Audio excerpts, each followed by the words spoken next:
Hey everyone, it's Ben Hansen. I'm a UFO researcher and host of TV shows on Discovery Plus and the Travel Channel. I have some really exciting updates to this developing UAP story. I began reporting on this at the end of August, and I'm going to provide a recap on some of those sightings because I think there's a good chance they might all be related to the same phenomena. However, if you want a more in-depth background on those other cases, you're going to have to watch the preceding videos that are linked to this playlist here if you click on that. There just isn't enough time to go into all the detail on all the other cases.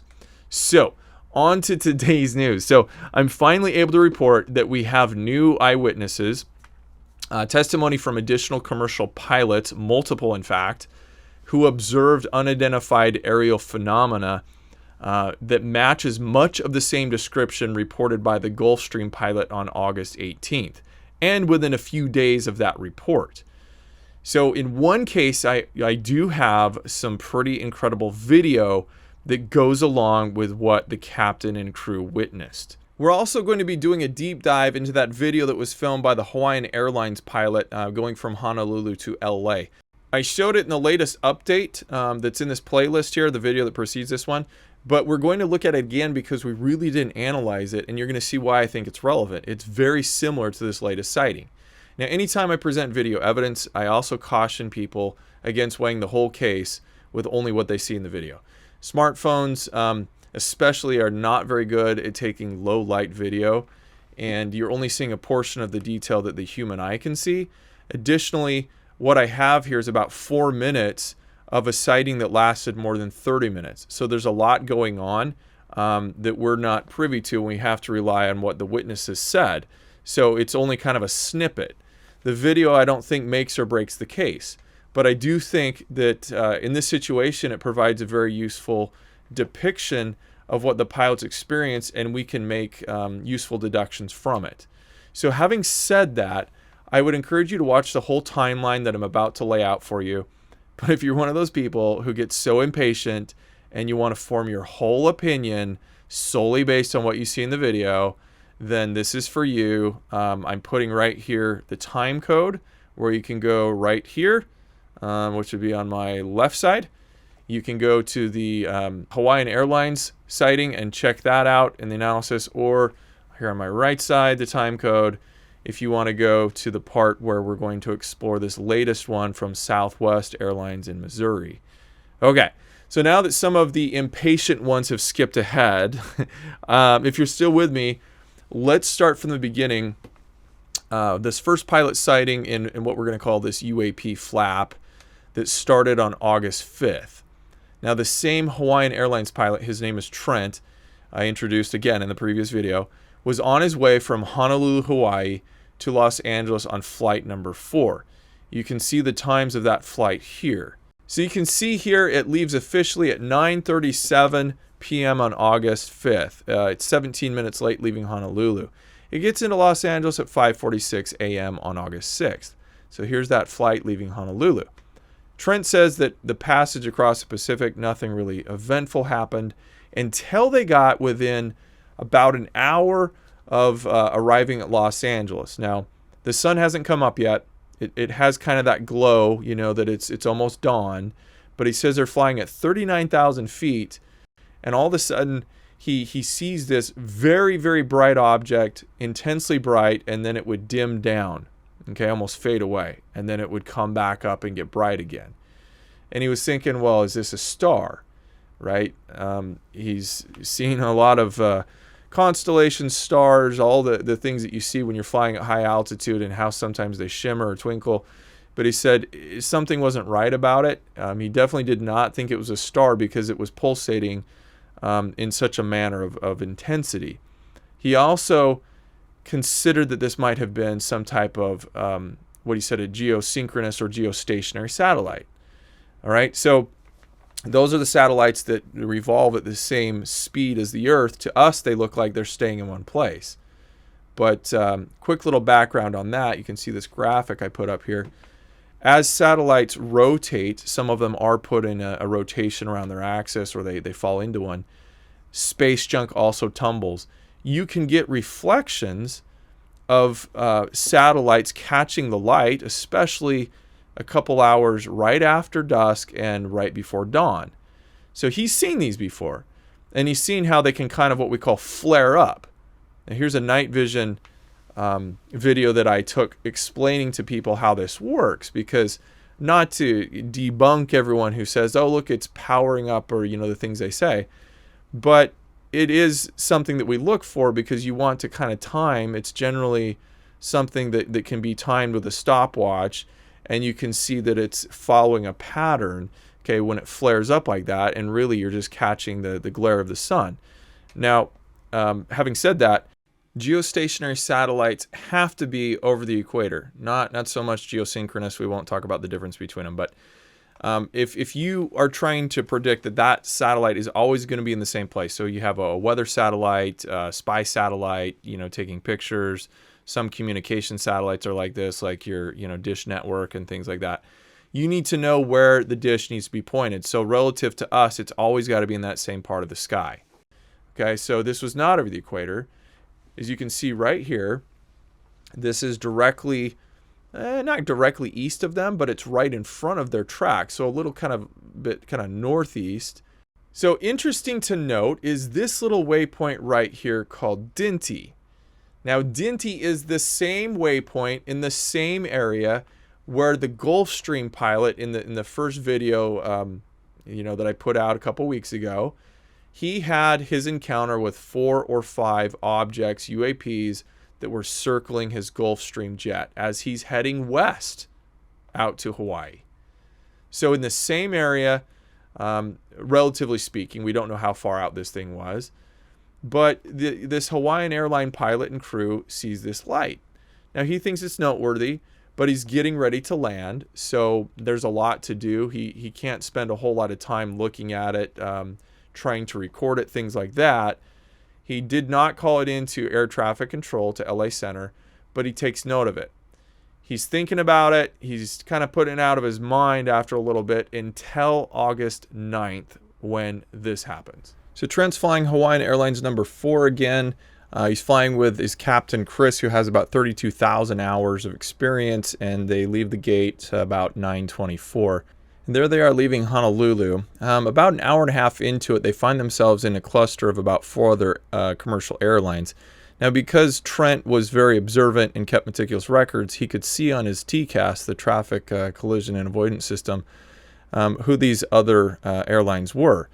So as Hawaiian Airlines 4 is edging up to 40,000 feet in front of them, there's a plane 3,000 feet below them.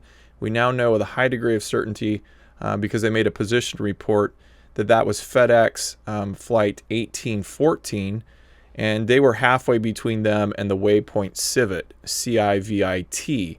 Now ahead of that, about 20 miles past Civet, there was another jet 8,000 feet below them, and that was Hawaiian Airlines 56, and then 2 more slightly north of them, about 80 miles ahead at 6,000 feet below, we have United Airlines 3906, and 3,000 feet below Hawaiian Airlines, we have FedEx 5287. Oh, I almost forgot. We also have United Airlines 534 up there in the corner. So we have actually 5 other commercial flights that are reporting this in this cluster, and they're all talking on 123.45 megahertz. That's kind of like the plane-to-plane frequency. So when they're in a rural area, especially like over the ocean, they talk to each other, give each other weather reports, kind of chatter like if you're old enough to remember CB radio and channel 19. So at any rate, what I'm going to show you now is a video. The video itself, I don't believe they captured anything anomalous in this video. They're waiting for it to happen. But you're going to hear the radio chatter of these other pilots talking to each other, because one of them makes the first report and says, "Are you guys seeing what I'm seeing?" Now, they weren't using their call signs, okay? It's because of the TCAS were able to know who it was that was talking amongst these 4 or 5 planes, but they weren't using call signs. It's really informal. There's no air traffic control facility to talk to each other, but I'm going to transcribe the best of what I can of what they're saying to each other, and then we're going to show the actual video where something I believe is captured. But for the first part, I'm just going to minimize that in the screen. And actually, the phone is picking it up a little bit better Maybe yeah.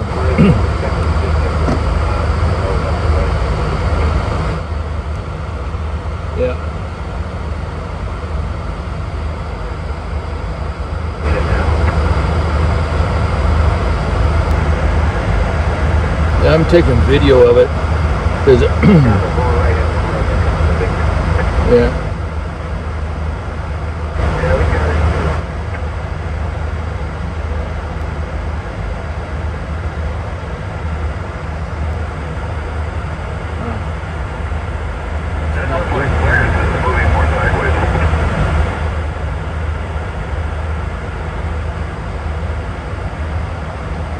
Can't see it now.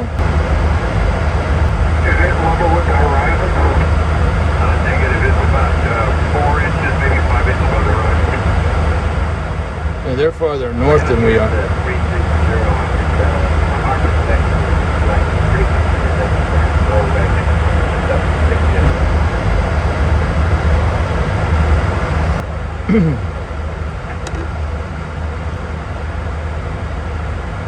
Come on.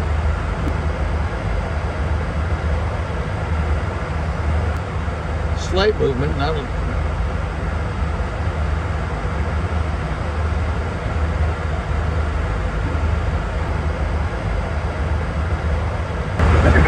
Yeah.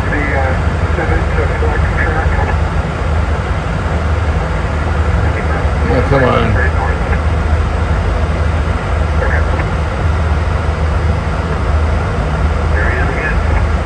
Oh yeah, I don't see it. Come on. We must be a little farther south.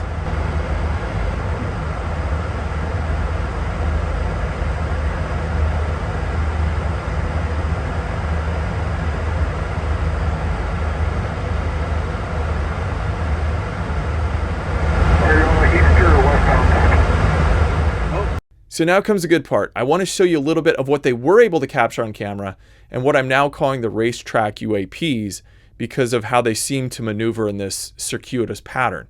Now they start as a point of light toward the horizon, then they get intensely bright as they move usually to the side or sometimes down, and then they dim out.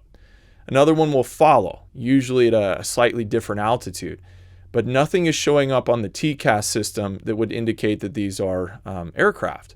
Now the TCAS typically has a forward range of about 80 nautical miles and about 30 miles laterally to the sides. So it is possible that the UAPs were just much too far away to be detected. But one of the very best arguments against these being conventional aircraft is the sheer distances involved in the movement that's seen.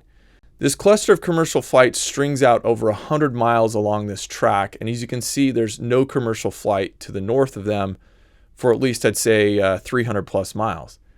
That's much too far to see the landing lights of another plane or military flares.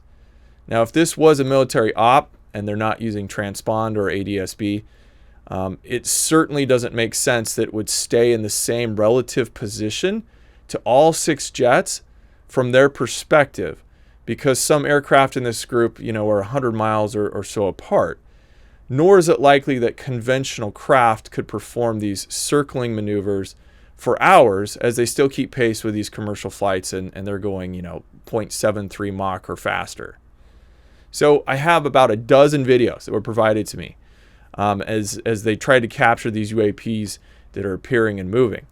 I'll play some of the raw video first with more of the radio chatter, and then I'm going to do a little compilation with some enhancement on the image. As I explained in one of my previous videos, Chris and Trent also picked up the red flashing light in the video, which we now believe is most certainly the IR light that is used in the autofocus of the new iPhones. It reflects back from the windows on the plane. So please ignore the rapidly flashing lights that sometimes appear at the top of it.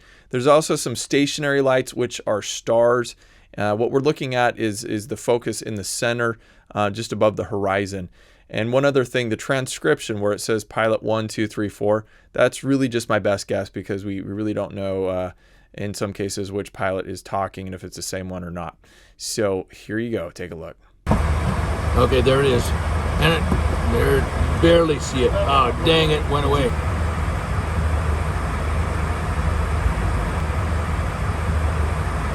Pretty clearly. Yeah, we got it. And is your position currently between Civet and Flex? We're actually up on the Zulu track. So everybody's seeing it. Yeah, we're eastbound on the Zulu track, just about 80 miles out of Zulu, but yeah, we see it.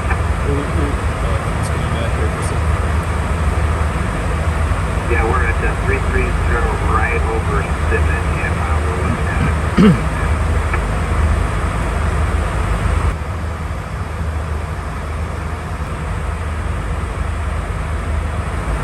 We're right behind Civet. Can you give me a clock code where we should be looking? I know what pretty much 9 o'clock. We're at the lower right-hand corner of the northern device, the lower right-hand corner of the comes up the Big Dipper is where it's been hanging out. United 534, we're 30 miles west of Civet. 320 at 20 degrees north of the horizon, and it's probably There it is. either the SpaceX satellites or maybe it's the Perseus. There's a Perseus meteor tower this week. It's not a satellite and it's not a meteor. No, they Yeah, these things are not moving like meteors. They're it looks like they're orbiting every now and then and changing direction. That would curve. So like I said, things are really starting to get interesting. We have upwards of a dozen different pilots from at least 6 different flights trying to figure out what these UAPs are. You can hear them disagreeing with that United pilot. These are not meteors, these are not satellites. By the way, the weather in Honolulu shows that there were a few scattered clouds no more than about 5,000 feet shortly after they took off. Now the clouds we see here are much higher than 5,000 feet. But as far as I could gather from what they call the echotops report, they were likely no higher than 20 or 25,000. So it's difficult to say if the objects were, actually dipping in and out of the tops of the clouds, or if it was just a perspective because they were so far off on the horizon. Now, what about this movement that the pilots are reporting? These objects, they said, are orbiting. They seem to be going around in circles. Let's take a look at a compilation of multiple clips. I'm going to try and stabilize the image so the actual movement is isolated. We can see what the objects are doing. Now, at first glance, it looks like the object is just brightening really intense and then dimming, but it doesn't look like there's much movement. The captain said there definitely was movement. All the witnesses were saying these things are moving, and you can see that if we speed this up and then put it in reverse. And here it is here. You're going to see that it makes an arcing pattern. The captain said it was more curved and not linear. There it is in reverse. In this one, you can easily see some of the stars of the Big Dipper, and everyone seemed to indicate they were coming from the bottom right-hand corner of it. Sometimes the objects would just kind of pop up over the horizon, hang out for a bit, and then dip back down. So in this case, we have a reflection of what I think is an iPad in the cockpit there coming off the window. But every so often, they would see things that they believe are meteors, and this probably is. But it lights up underneath the canopy of the clouds or just beyond it in the horizon. Now, if this case only relied on the video evidence, which it doesn't because we have a lot of eyewitness testimony directly observing it, then I would say the best indication that this is not something mundane like a meteor shower or satellites would be just doing what we're doing here. Now, Trent first tried this out. He posted a video similar to this on TikTok. All we've done is sped up the playback speed by 6 times. And when you do that over a 10-minute video like this was, you see how many times these objects keep showing up. Sometimes they'll go from left to right, mostly left to right, and another one will come up following it close behind and at different altitudes. You can start to see that just over the horizon. Here's one, and this one will disappear, and then one will pop up pretty much right above it and do the same thing. So this is exactly what they were seeing pretty much the whole passage from over the Pacific Ocean from Hawaii to Los Angeles, to the point where both the captain and first officer said we were almost kind of bored of it. At some point, it was just so amazing, but it kept going on, and that's why I've called these the Racetrack UAPs. So the best, however, is yet to come. I do want to make a confession at this point. I've been wearing the same shirt for continuity so as not to confuse people, but this edit was not done in one day. In fact, it's taken me several weeks to produce this, and just as I'm about ready to wrap up, I get some more information, a new video or a new lead, and it's just too good to leave out because it establishes the overarching immensity and prevalence of this phenomena. So let's pull up a map. At this point, we've recapped the events of August 6th near Los Angeles and the event that lasted into the early hours of August 10th with multiple witnesses on flights leaving Hawaii. First Officer Trent has witnessed both of these events, so he and Captain Chris talked a little on social media about their experiences. Chris and Trent are thinking at this point there's probably no way they're going to see this happen again. It lasted for the whole passage pretty much from Honolulu to LA.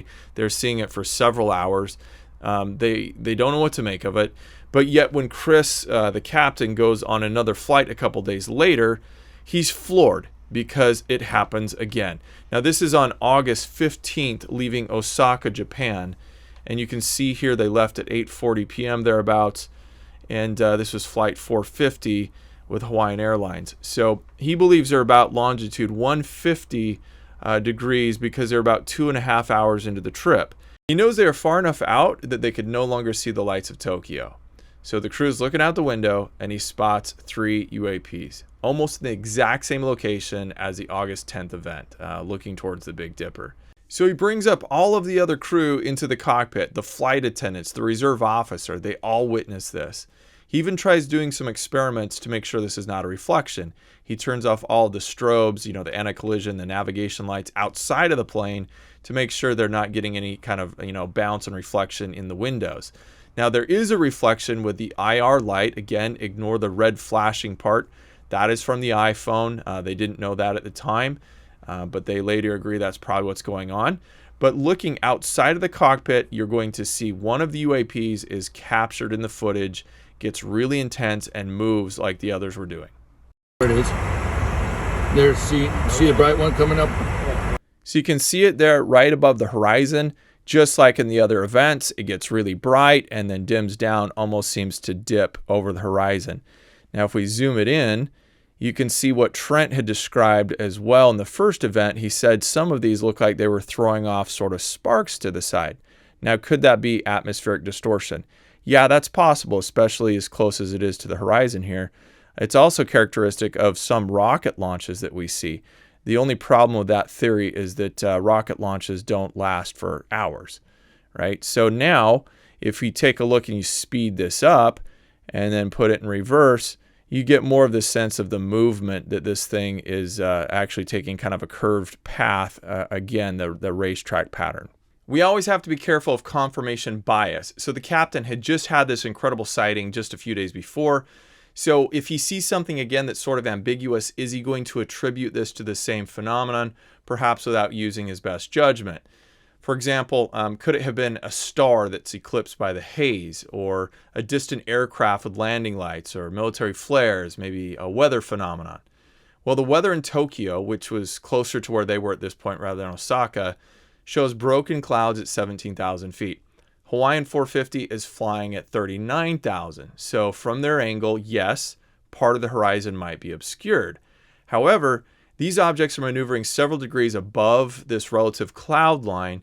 So when they disappear well above the clouds, it supports the idea that it's not just moving clouds that are covering up the objects. I also found that the captain, to me, seemed very reliable as a witness. So when he tells me that he directly observed 3 objects and that they were maneuvering in the same way that he saw from the previous flight, then I tend to side with him that he saw far more than what the video captured. As to this theory of it being a distant aircraft, as we pull up the ADS-B track here, towards the north, yes, there were other jets at relatively the same altitude. So here we have one at 37,000 feet, and then way over to the right here we have one at 35,000 and a third one at 39. Now here's the problem with that. Even though on the map it looks like Hawaiian 450 is pretty close to those jets and the tracks that are up above, But in reality, it's about 400 kilometers or 248 miles, okay? Now, I know what you science people are saying. Well, you can still see that far when you're that high up. There's a little calculator here. At 39,000 feet, your horizon, because of the curvature of the Earth, you can only see out to 242. So it's pushing the very brink of what you're able to see with your eyes. So take into account that landing lights can be seen over 100 miles away, if that plane is coming straight at you. But 250 miles away, I'll stand corrected if somebody has video and can show, intense landing lights at that distance. So it makes it highly improbable that what he was observing and then videoing are those aircraft that are showing up on the ADS-B. Even if he could humanly see that far away and see the landing lights, it's also very improbable that the iPhone, as good as it is, would be able to pick up on the lights with its lack of low light capability, and no offense to Steve Jobs. Now, that in itself does not completely rule out the possibility that these are aircraft of some sort. We'll get to that later. But let's put Osaka, Japan up on the map now. And now that brings us all the way up to August 18th, to the main sighting of that pilot on the Gulfstream 650 that precipitated this whole thing and got me involved. His was the first report that I gave the video on earlier. That was in Los Angeles as he was overflying the airspace on his way to Hawaii. Now, if you watch that video, you remember that the pilot, Mark, was a former F-18 pilot. So he's very, very experienced. He was seeing these lights, UAPs, revolving around each other. And again, we can ignore those red flashing lights in the top left because we now know that that's the IR focusing light from the iPhone reflecting off the window. This came from Mick West online, had done an analysis of this. And I've taken a lot of flack for talking to Mick, but in reality, he has some good perspectives, and there's some really cool tech, like the simulator here, where he recreated the GPS coordinates in perspective, what the pilot would have been seeing. So we're trying to determine if Mark actually captured the UAPs that he was directly observing. Before leaving this case, though, I do want to add the testimony of Keith. Keith was the co-pilot to Mark, and he was flying that Gulfstream that night. Now, we talked at length, and he pretty much corroborated all the major details that Mark had first told me. He said that they started out from Orlando about 11 p.m. They're overflying the airspace. Mark first saw these objects, and he pointed it out to him. And he said at first he really wasn't quite impressed because in his mind, when he thought about UFOs, he thought about, Hollywood movies depicting them and what they're supposed to look like. He did say, however, it was very, very peculiar. He just kind of wrote it off as the military doing military stuff at first. But when they asked air traffic control if they had anything in the area, and they said, no, there's nothing on radar, that was kind of the first red flag to him because he thought, how could you not have this on radar? His conclusion was they must be hiding something because he for sure was seeing what he thought were aircraft. Well, later on, he did the same thing as Mark. He's looking at distances and he says, no, these things had to be 5,000 to 8,000 feet above, but they could have been much higher. They were flying circles. He said that it looked as if he described it as a Ferris wheel in the sky, similar to an aircraft in a holding pattern with two lights on the wings, but they were bigger than wingtip landing lights. He said it was definitely something big. So it's kind of like in retrospect, as he's thinking about this, there's no way he thought that an aircraft that he or any military craft he knew of could make such tight circles. But this keeps getting better and better. We're now getting to the main event, the video that I'm most excited to show you. A Southwest airline captain named David reached out to me because he saw my UAP report, the first one that I put up on YouTube. David is also a military veteran pilot. He started flight school in 1991. He flew Navy helicopters in his 20-year military career, and he's now been flying commercially for the past 16 years. So let me break this down for you because it's quite incredible. So on August 18th, David is piloting Southwest Flight 549 from Orlando, Florida to Denver, Colorado. The flight left at 11:34, was wheels up p.m., leaving from Orlando in a Boeing 737. So here it is, and it's kind of cruising along and just barely clips a part of the Gulf of Mexico in their northwestern route. Now, a couple hours into the flight, they're talking to Memphis Center. That's the radar controlling facility. When a UPS flight calls up Memphis Center, could be this guy right here, Flight 857, and asks if they know what the lights are up to the north of them, asking if there was a hot military space, meaning, you know, are they actively using military training in an area that we should know about.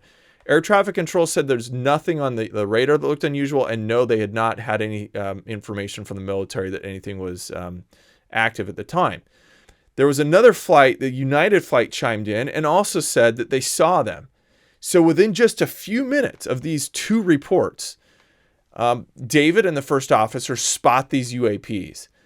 And he's kind of blown away by this because you know, just seeing them for the first time, you notice there's something really unusual about it. The lights were not staying in, I guess, a perspective that you would imagine if you're flying as fast as they were. The lights are kind of keeping up with them, and the star field is staying the same. So he specifically said they were coming from the region of the Big Dipper. Now, I hadn't put that information out there in the first video. We hadn't really even addressed that. Okay, but specifically they were coming from the lower right-hand star, which I'm not an expert in astronomy, but it's called Merak, M-E-R-A-K. He said the lights always came from there. There were 2, sometimes 3 lights, and they seemed to be kind of rotating, kind of like a carousel. You know, he said that they were in this kind of a pattern of one would get really bright for about 5 seconds, then it would dim out, the next one would come back on, you know, almost sequentially. He said it looked like an orbit, and that's why I've called these the Racetrack UAPs. Some sort of pattern that they're flying, but wasn't really predictable. It's not like you could time it and it was always going to happen in the same way. But it always did come in the same area. It came from the same area and the same region in that where the stars of the Big Dipper are. Now, at the first of the video, you're going to see in the upper left-hand corner, he catches the first one, and then you're going to see a series of them. So I'm going to play the whole video through with the raw, and then we'll break it down and kind of edit it a little bit to the parts that I want to focus on. The color of the lights were white. He didn't remember seeing anything other than that, but he also said his blue and green night vision is not very great. So, and this all took place at about 12:40 is when he took this photo of his cockpit here. So you can see from that information, I was able to extract enough data that I could get the exact location where the aircraft was when they were observing these UAPs. It ended at about 12:40 a.m. when he took that photo. So it lasted for about 30 minutes. So if we back up in time, that's about 12:10, and they were looking out at a 2 o'clock position. The lights at the bottom there, we believe, are either Springfield, Missouri, or Springdale, which would have been a little bit closer to them. And the video is pretty incredible. I'm going to play it in its full, about 4 minutes, and then we're going to go back and look at it. So take a look.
Okay, well, I really don't know where to start here. This is definitely the best video footage we have of this phenomenon. And I do think all the roads are pointing towards this being the same phenomenon because of all the pilots who have described it almost exactly the same location, same characteristics of the brightening, dimming, the turning, all of that. So I should point out, though, that the military helicopter pilot who was now flying the Southwest flight, he's used night vision goggles a lot in his career. And he said even with goggles on, he has not seen an object this intensely lit. Okay, so he's seeing it directly observed with no intensification equipment, and yet it's appearing this bright. So directly observed, you can imagine that it was probably far more intense than what the iPhone is actually picking up and what you're seeing here. Now, before I break it down for you, I do want to also say I have no agenda in this. I really don't. You have not heard me say the word extraterrestrial or alien or pushing for some sort of agenda here. I simply want to know what these are. If I have an agenda at all, it is that I think pilots, especially civilians in general, should have an outlet where these types of encounters are taken seriously, and that the government takes a vested interest in this.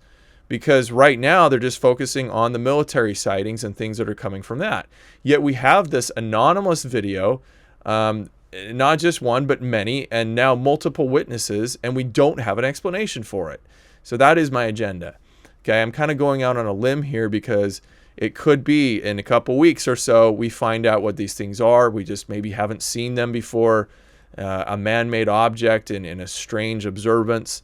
And, I will be humbled. I'm not going to double down and tell you that they're alien. Okay, that's not what I do. So let's break down the video now. And first of all, that track that I was talking about where we use the data point, you can see I've labeled it towards the bottom there along the pink line is probably where they first started seeing the objects. Springfield would have been towards their north. Now, as they track along the pink line, the city kind of moves towards the northeast of them, and then finally we have a waypoint at the top, and you can see that the object relative to them is still towards the north. This map also tells us the sectors of air traffic control, and they were talking to Memphis Center and then over to Kansas City.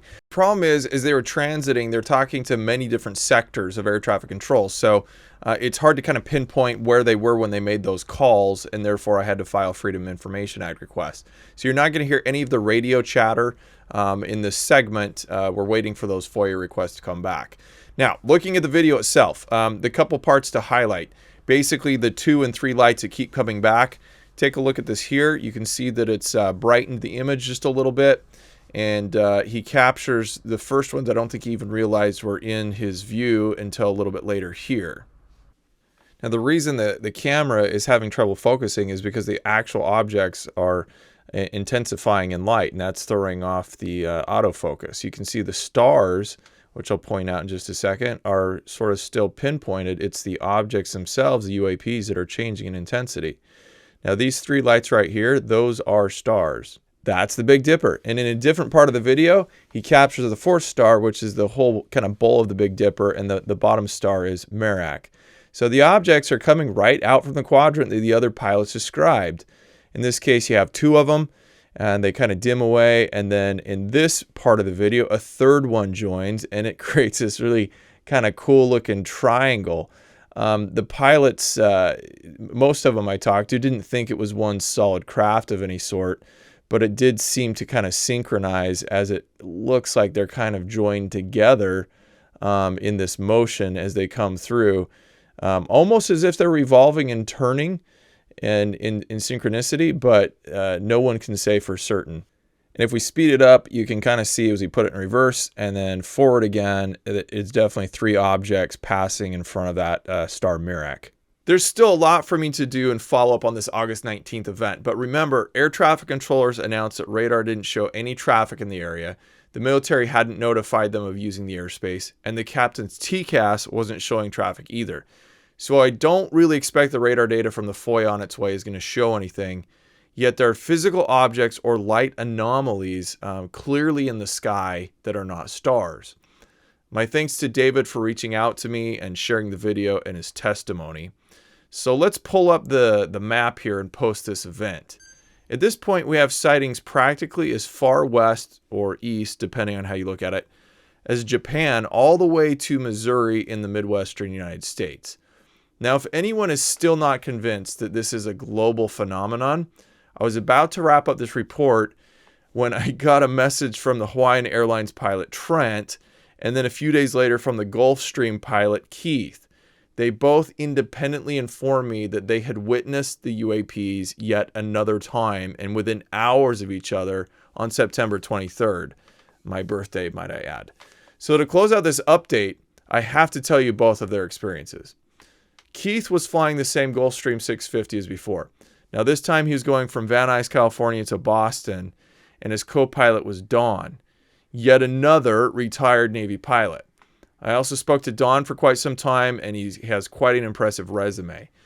He was a Navy engineer and aviator, with most of his time in anti-submarine P-3 Orions. So he spent about 22 years in the military and has about 8,000 total flight hours, so very experienced.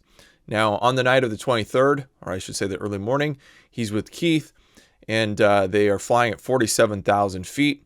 It's just after 3 a.m. Central Standard Time, so they flew over Iowa, and they're just entering Illinois. Now, if you're an aviation nerd like I am, again, here's some photos that Don sent me that are the flight management system. So because of this, we're able to pinpoint exactly the GPS coordinates of where they were. And you can see here they almost kind of make a beeline towards Chicago. And here's some GPS. These are the waypoints, the next places that they're heading towards. Then this chart. So this chart, again, tells us the flight track where they were. And then you can see those little boxes that have frequencies in them.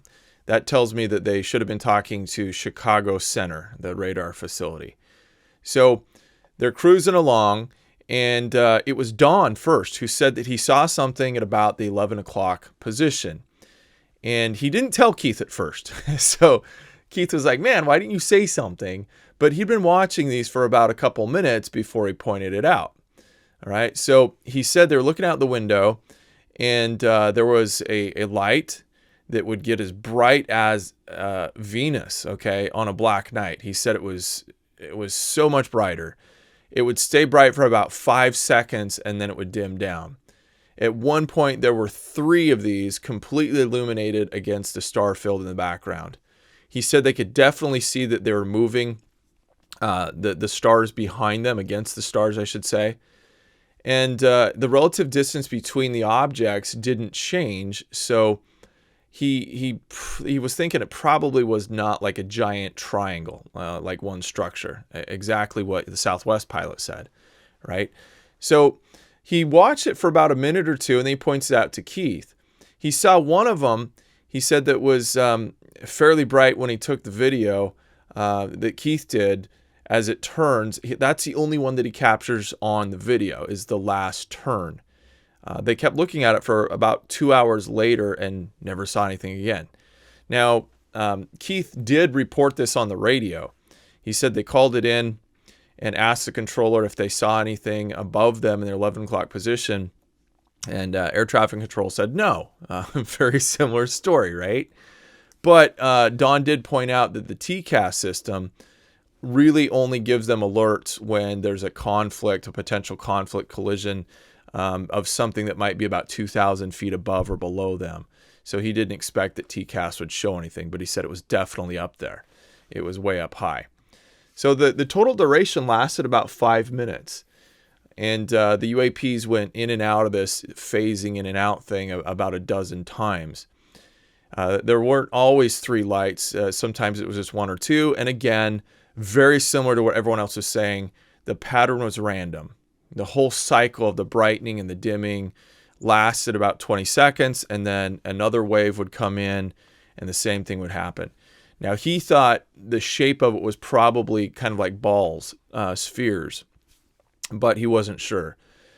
What he did say, though, and it's just so amazing to me that all these pilots keep saying the same thing, was that it came from the area of the ending stars of the Big Dipper. Okay, so you have the ladle, he said, and the most eastern stars of the constellation, just a bit further east of that, is where he saw them.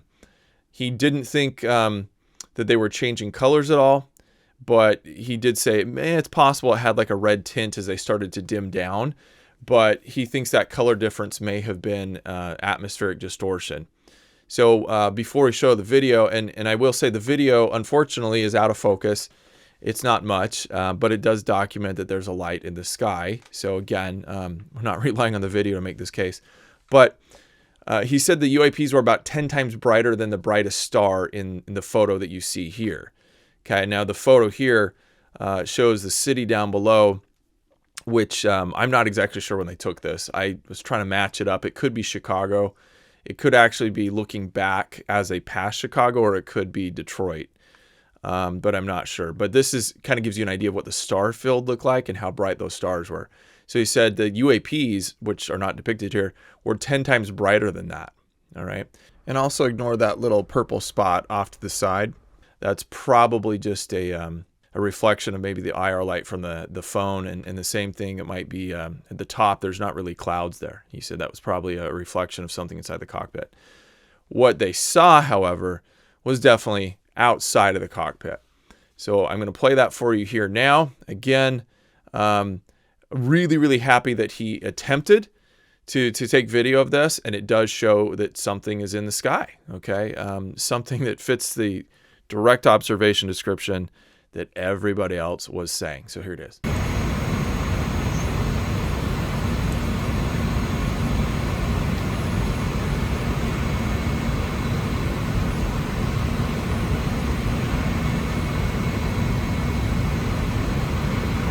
Keith did attempt to film for several more minutes after it disappeared, but it didn't ever return again. Unfortunately, zooming in and brightening the image and doing everything doesn't provide us any more information than this. If we're only relying on video evidence, then this really could be anything. But again, and I'll say this till I'm blue in the face, we're usually very lucky when we have any video evidence that's usable, because most people are using smartphones to film at night. So I'm just glad that Keith and Dawn tried, and that it documents that there is something in the sky, and we shouldn't discount the fact that we now have dozens of pilots, some of them with lots of military experience too, seeing these objects and saying we've never seen anything like this. And so at least it documents something was there. Now let's go back over to the West Coast. Just about 2.5 hours later, or 10:48 Zulu, which was 3:48 Pacific time, Trent, the pilot of Hawaiian Airlines flight number 4 from the previous flights, he's flying number 4 again, and he says that he's coming into Los Angeles, and he specifically told me he was about 198 miles outside of a waypoint called Exert. And Exert is 22 miles west of Los Angeles. You can see it right there. So that places him just outside of the LA Center radar control area. And it also, if you look at this map here, places them within a warning area of military exercise airspace. So they're all over on the West Coast. And you're supposed to call up the traffic control facility to see if they're active and see if there's anything you need to worry about as they're doing exercises. So that is noteworthy. It goes up to flight level 450, is 45,000 feet there. So they're flying at 39,000 feet, and they're getting ready to start their initial descent. So there's a lot going on in the cockpit, but he says it was about this waypoint. He starts noticing the lights, and oh, there's Dinty again. So that, from the first of this video, I mentioned it because the Gulfstream pilot was passing right through here. But in this case, Trent says he notices the UAPs are directly in front of him. So he's about 59 degrees on course, and he's trying to get into Exert, and he witnesses the lights. And he starts recording. So he took a few videos. I reviewed them all, and unfortunately, he only has a couple seconds, I think, on one video where he captured what he believes were the UAPs he was witnessing. Now remember too, please don't be too harsh on him. He's flying a plane. That's his responsibility. He can't be distracted by this, especially at a time when you're going into land and you got a lot going on.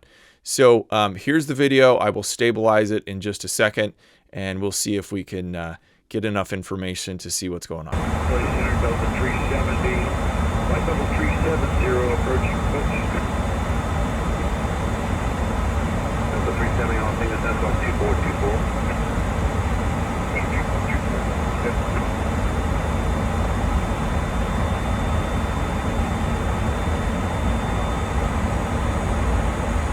So both Trent and I have been pretty busy, and I really haven't had time to do a full deep dive on him with this. It's been through texting. But he did confirm to me that what he was seeing in there was the one light on the left-hand side, and we'll zoom in here. And you can see the lights at the bottom. That's Los Angeles as they're approaching, and there's that little pinpoint of light. It gets really bright and intense. I've stabilized the image a little bit, so when he moves away, it does look like that movement might be caused just by the camera. It's hard to say if the light itself has been captured moving. So the two lights at the top on the left, I think those are stars, and then when he moves to the right, it exposes a third light, which I also think is a star. So we're just looking at that one light that gets really bright and then dims. And unfortunately, that's all we have to work with. But I do commend him for trying to film. And I think because this is now, his third time seeing this, we have to be careful of confirmation bias. Is he attributing this to something like, a plane turning on landing lights or something? But his TCAS is not showing it. It's way above his altitude, and I think it's noteworthy that the movements that he's directly observing are exactly the same as what he was seeing before and what all the other pilots are saying. The thing that is different about this is that it appeared directly in front of the plane at pretty much due east. So it's not towards the north. So is it part of the same phenomenon or not? Well, it seems like the movement he's reporting is. So let's put that up on the map now of these two sightings from Chicago and LA. So you look at it all together, we now have 7 different events over 7 weeks. So from the beginning of August to about late September. I didn't even put up one of them that was reported to me just recently because I haven't been able to talk to the pilot yet, but that was over Los Angeles again. When we take this all into account, it's pretty outstanding. Look at the list of witnesses and events. In those 7 weeks, we have upwards of 17 different commercial flights and dozens of witnesses that are comprised of pilots and flight attendants. They're reporting a very similar phenomenon. And 6 of these pilots I interviewed directly. They're willing to go on record. And like I said, many of them have military combat flight experience. In 6 of those events, video was also attempted or captured. So lots of people are reporting them. And the big question, of course, is what are they? So I do want to offer some thoughts on this, but I have to emphasize that this is a developing story. I keep getting more information every day. And until we have a complete picture, or the most complete possible, we're just doing our best through the process of elimination to identify what the objects are not. So the first question is, are these part of the same phenomenon? Well, there are some differences between the witnesses' descriptions, slight things, such as the color of the UAPs from the Gulfstream pilot said it appeared that might be some red in there. The direction in which they were seen, the Hawaiian Airlines flights coming into LA said they're seeing some directly east of them and not to the north. But other than that, there's far more similarities than divergent characteristics. So the first thing was we have this observed behavior of them turning in tight circles, like they're rotating in a pattern. This seems to be the case, but is it possible that they are not the same objects returning over and over, but kind of like a parade of different objects that only look like they're turning? Let's assume for a minute that it's true that these are physical objects turning in a racetrack pattern. Okay. Then satellites in general can be completely eliminated as a plausible explanation because they only make small course corrections. And they occasionally do this, but it would be nearly impossible for you to see from the ground. I talked about earlier, satellites are going 17,000 plus miles an hour. Certainly does not allow them to make revolving turns as fast as what we're seeing. Now, a similar theory was proposed by someone online that these are the Air Force's Skyborg Wingman drone program that's being tested right now, supposedly.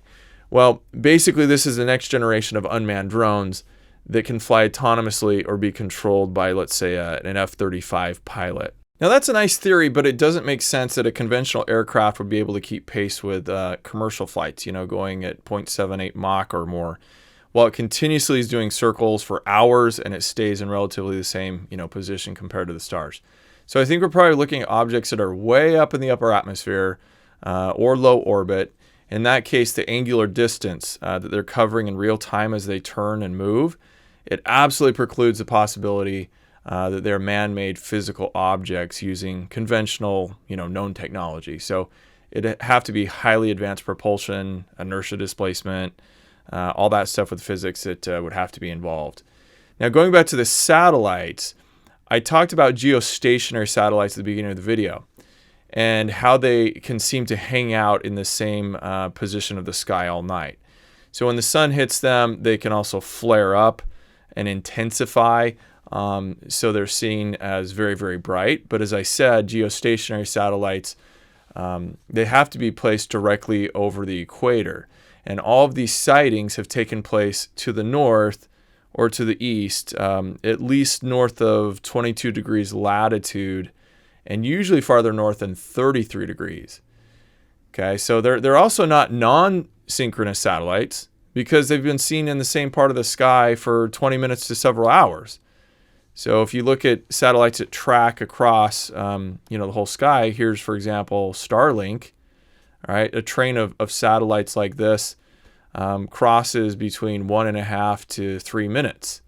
And satellites clearly have what we call ballistic motion to them. So in other words, they travel in a straight line or slightly elliptical when viewed from the ground, but they don't circle in a racetrack pattern.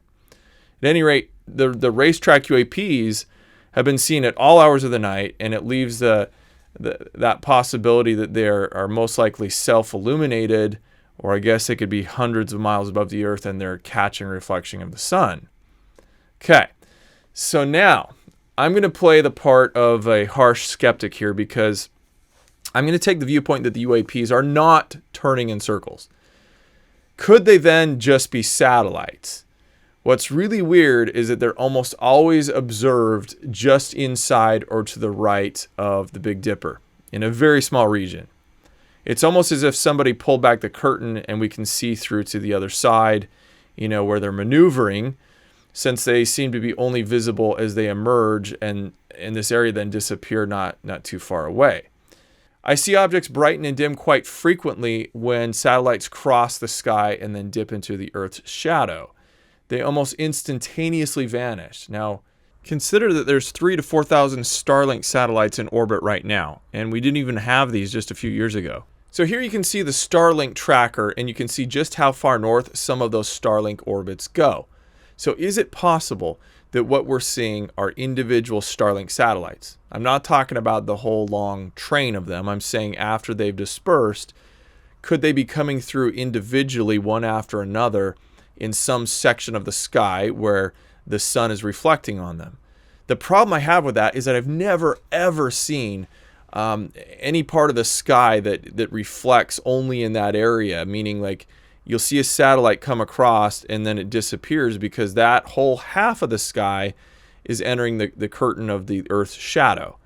So a small focused area like the size of the Big Dipper in that one little part, and that's the only place where they're reflecting and showing up, I just don't see that happening. Not to mention, several of the witnesses and some of the video evidence makes a good case that these things are revolving, and it's not just something that's dimming out and then a new one comes along, but it's actually turning in the sky and coming back in rotation. Now, I have an open mind to it. If someone can show me how the physics of that works, I'll stand corrected. But until then, I don't think that satellites really are a plausible explanation for what people are seeing here. Okay. I fully understand this has gone way too long, and I appreciate anybody who's still with me here.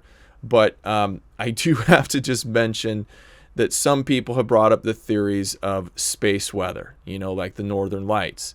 Well, here's a couple photos. This comes from Mark and also from Keith. Some of them, I think both of these were when they were flying individually different flights to London. And hey, it looks amazing. This is beautiful from the cockpit. You're seeing the Northern Lights. But if you've ever seen them, you know that they are kind of globs and streaks, and it almost looks like somebody's up there, with a paintbrush painting in live time. Nothing like this. Nothing that pinpointed lights that are moving and disappearing and reappearing. Another one that I've heard is, ball lightning. Okay, you can go look that up and you can learn about that if you'd like to. But that's associated with storms. Okay, same thing. There's another one called sprites. Okay, they've got red sprites and gamma bursts and all sorts of things that happen above the clouds, sometimes below them. But these happen for like milliseconds to several seconds long, and scientists frankly don't really understand how they operate. but they don't go on for hours. Okay, so what about a projection, like a laser weapon, a directed beam, or a searchlight? Well, generally, these kinds of beams require a surface area, such as a cloud, in order to project against it and appear as points of light. In all these cases, however, there was no cloud cover above the observing aircraft. But even more improbable is the location in which the sightings took place. Unless someone is aware of a car dealership, a grand opening, or like a movie premiere happening in the middle of the Pacific Ocean that keeps pace with a jet that's traveling for many hours, then I think we can safely rule out searchlights. So if it's not a weather event or space weather, then are there other cases of UAPs that continuously show up for several days in a row in the same general area? I was thinking about this, and actually, yes, there's lots of cases. We call these UFO flaps, and they occurred in Washington, D.C. in 1952, in Hudson Valley in the 80s, Gulf Breeze, Florida in the 80s, during the Rendlesham Forest incident in the UK. That lasted for days. The list goes on and on. But more recently, we have the Navy incidents that happened on both the East and the West coasts. And from those events, we got the videos like the Tic Tac, the gimbal, all the stuff that's been making the media attention. Now, I was talking to Kevin Day, the radar operator who was involved in the Nimitz events, and he said that the UAPs had shown up for several days in a row, and they seemed to be just kind of hanging out doing their own thing. It was almost like they were pigeons in a park, and when the jets would be sent out to try and intercept them, the UAPs would scatter. And then when the jets would leave, they'd come back, and it was like you were disturbing their routine. In a strange way, these Racetrack UAPs also seem to be doing some sort of routine, originating from what appears to be the same part of the sky. They're circling in intervals, but not moving in an entirely, predictable manner. So similar to that, you have the USS Roosevelt encounters, the Go Fast, the gimbal UAPs, and Lieutenant Graves had stated that they encountered these objects every day for at least a couple of years. He was also quoted as saying if they were tactical jets from another country that were hanging out up there, it would be a massive issue. But because it looks slightly different, we're not willing to actually look at the problem in the face. We're happy to just ignore the fact that these are out there watching us every day. So is this something similar? They're just going about their business, doing what they do, and we just kind of happen upon them if they are intelligent controlled devices or piloted devices? I'm not sure at this point. But the pattern that the same types of UAPs that are showing up several days in a row and sometimes for several weeks, patterns such as this are nothing new. And so I think that's important to point out. Okay, so there you have it. This is all I have for right now at the time of this video. Like I said, things are still developing. I have FOIA requests that are coming back now on the radar data of the Los Angeles, the Gulfstream event, the Missouri event. I don't really have any high hopes that anything's going to be revealed in the data, since ATC had already reported that they didn't have any primary unidentified targets. And given that we're now looking at possibly UAPs being 70,000 feet, maybe dozens or hundreds of miles in altitude, it's unlikely that we're going to have any useful information from the radar data. But I will keep you posted, so please make sure that you check back on this playlist. That's where I'll attach the new videos. And if you subscribe to the channel or my social media at BenHansen00, I'm on Instagram, Facebook, Twitter, all that stuff, then you'll get notified when I post something new. If you think that this is important, that we give a voice to our pilots and military veterans in a way that they can share their UAP experiences and encounters, then please spread the word and share news such as this. And thank you, and I will circle back with you soon.